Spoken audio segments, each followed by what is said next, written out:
What's going on, everyone, and welcome to Movie Emporium's movie review of the new Netflix original movie, The Mitchells vs. the Machines. This film, of course, is directed by Michael Rianda and Jeff Rowe. Now, before we begin, if you like what you see on this channel, awesome, hit the subscribe button to join Movie Emporium, hit that notification bell at the top to find what's coming in next. If you like this video, awesome, hit that like button, as well as commenting below any video to watch, including this one. So The Mitchells vs. the Machines is a story about the family called the Mitchells.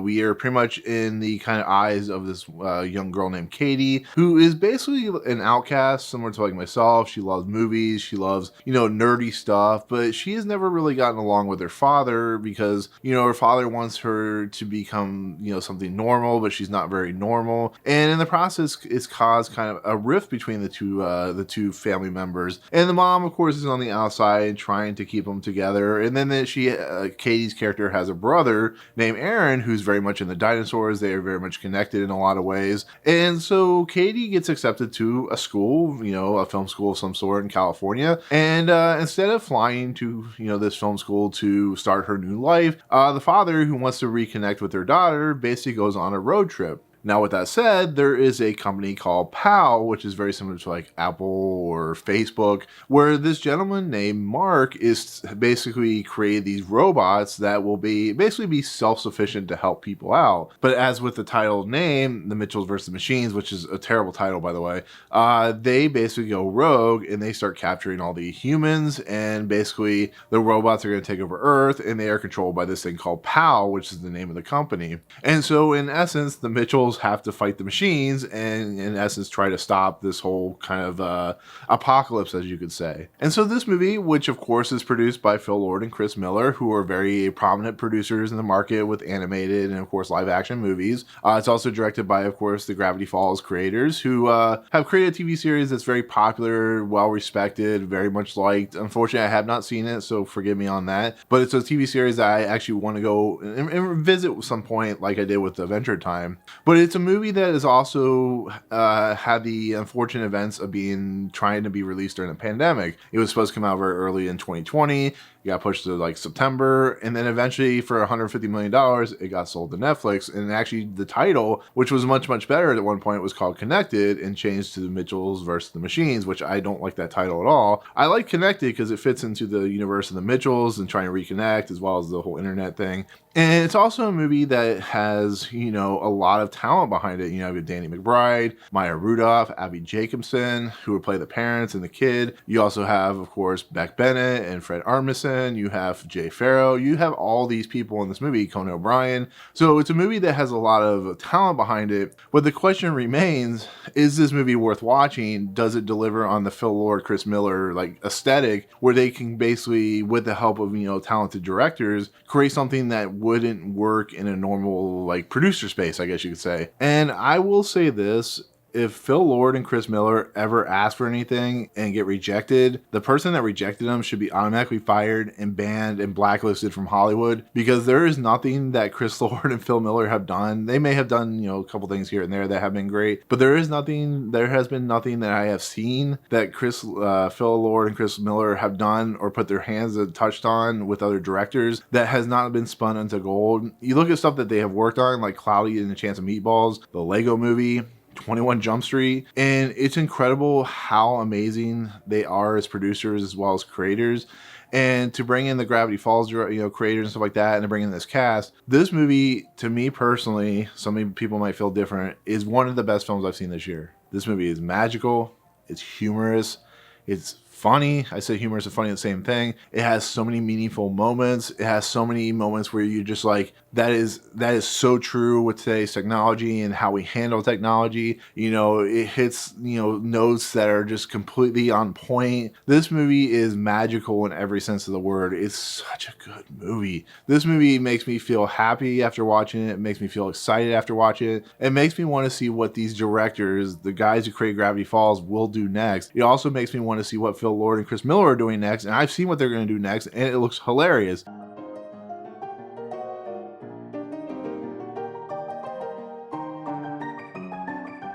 And on top of that, you give us a voice cast that is completely on point. Not a single person drops the ball. Everybody's hilarious. Everybody's funny. And everybody has that one moment that completely envelops you in a warm blanket of just awesomeness. And I guess that's the best word to say about this movie. This movie is awesome. It's incredible. It's one of those movies you're completely surprised by. You're completely thrown for a loop for. And it just hits every mark imaginable. There are so many funny moments in this movie that it's hard to pick one. I don't even want to spoil anything because it's so amazing. But the standouts of this movie are Beck, Bennett, and Armisen, who play a couple of the robots in this movie, and the stuff they do and how they act and how their character or how their characters are used in this movie, how their robot characters are used in this movie, is some of the funniest stuff I've seen in quite a while. Armisen and Beck Bennett have of course worked in SNL. They've worked together probably on SNL, and the things they do in this movie is just it makes you smile. It's so fun.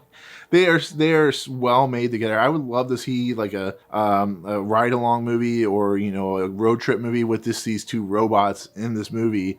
I hope they do something with it because it's hilarious how they act. It's funny, it's charming, and it's just, you can tell there's a lot of great chemistry between the two actors where they really deliver on that material. And then you got Olivia Coleman, who is a Oscar-winning actress playing a head of the robot army, and she's basically a cell phone, and she's doing the most charming performance as an evil person that you'll ever see. Olivia Coleman is just one of the great actresses working today because she's so funny and so heartfelt. She does amazing work. She seems like the nicest person in the world, but she is so amazing in this movie. It's funny to watch, to see her react, to see how the meta moments and how she uses that against for her strengths and stuff like that. And I really think Michael Rianda and Jeff Rowe really found some great performances out of her, and like I said, Beck Bennett and Fred Armisen. But that doesn't even take away from the main cast. Like I said, Mike Rianda plays Aaron, the young kid who loves dinosaurs. Very funny, very entertaining. Abbi Jacobson steals almost this entire movie as a young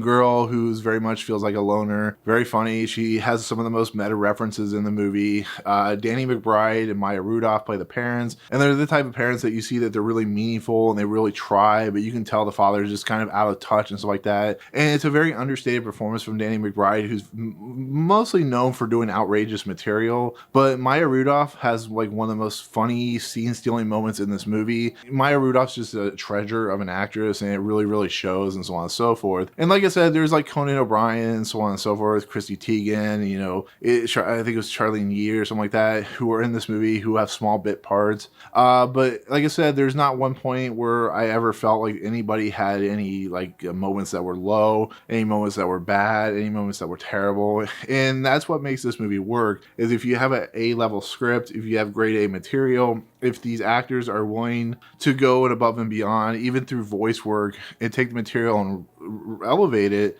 it really does work. And then of course we cannot not talk about the dog that we see in all the marketing, who is the most like in-depth dog in the world, but they use him for some really, really funny standout moments in this movie. And like I said with Beck Bennett and Fred Armisen and Olivia Coleman, they're the standouts of the movie. But there are many moments in this movie where it's so on point with its making fun of like Silicon Valley and homaging to like Facebook and Apple, and Tron is very much a focus in this movie of like an homage, and just kind of the homages to different types of movies that I won't spoil. It's a movie that really feels very much for nerdom and very much for the nerds, but it's also a movie that a family can sit down and watch that won't feel repellent, won't feel saddened by what they're watching, and the parents will have a good time watching it, the kids will have a good time watching it, seeing different things play out, because these are people that are our age, like my age. The directors and the writers, stuff like that, really have a tone on what makes the current 30, 40, 50-year-old people, what they really feel and how they act. And like I said, there's a lot of stuff for the kids and so on and so forth. So,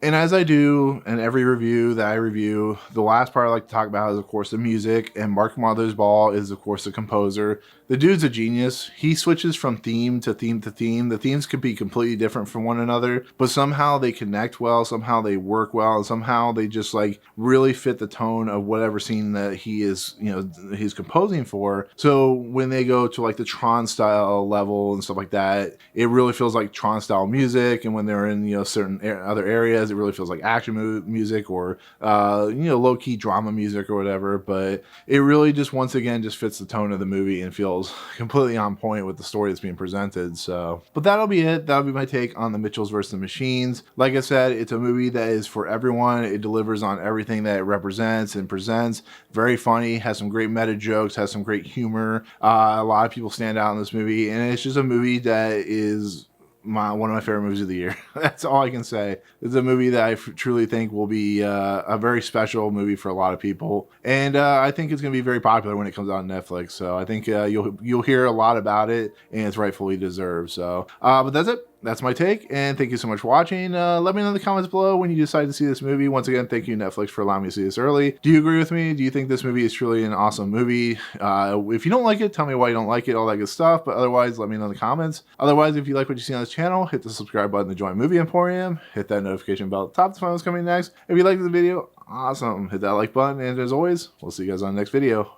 Peace out.